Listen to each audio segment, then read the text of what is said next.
தந்தையுடைய கஷ்டத்தை ஒரு இடத்திலும் தாயுடைய கஷ்டத்தை இன்னொரு இடத்திலும் ரசூலுல்லாஹ் உணர்த்தினார்கள்.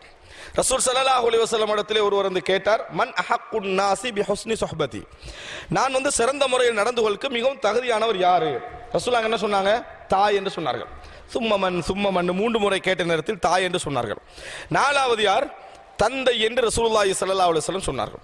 இன்னொரு இடத்திலே சொன்னார்கள், நான் மனிதனுக்கு மனிதன் சுஜூது செய்வதாக இருந்தால் கணவனுக்கு மனைவியை சுஜூது செய்ய சொல்லி இருப்பேன் ரசூலுல்லாஹி ஸல்லல்லாஹு அலைஹி வஸல்லம் சொன்னார்கள்.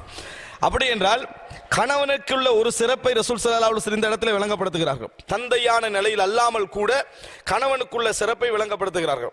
இந்த இடத்திலே தாய்க்கு காட்ட வேண்டிய ஒரு மரியாதையை ரசூல் ஸல்லல்லாஹு அலைஹி வஸல்லம் அவர்கள் விளங்கப்படுத்துகிறார்கள்.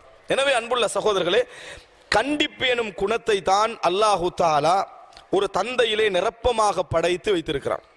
அதற்கான காரணம் அந்த குழந்தையுடைய எதிர்காலம், அந்த குடும்பத்துடைய கட்டுப்பாடு, அந்த குடும்பத்துடைய ஒழுங்கு எல்லாமே எதில் இருக்கும்?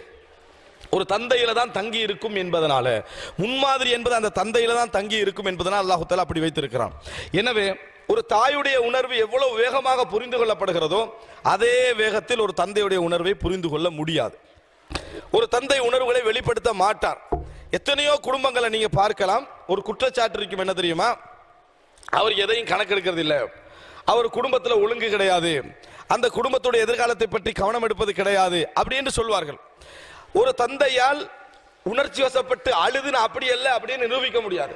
ஆனா ஒரு தாய்க்கு இந்த குற்றச்சாட்டு வந்தா ஒரே அழுகலை நிரூபிச்சிருவாங்க.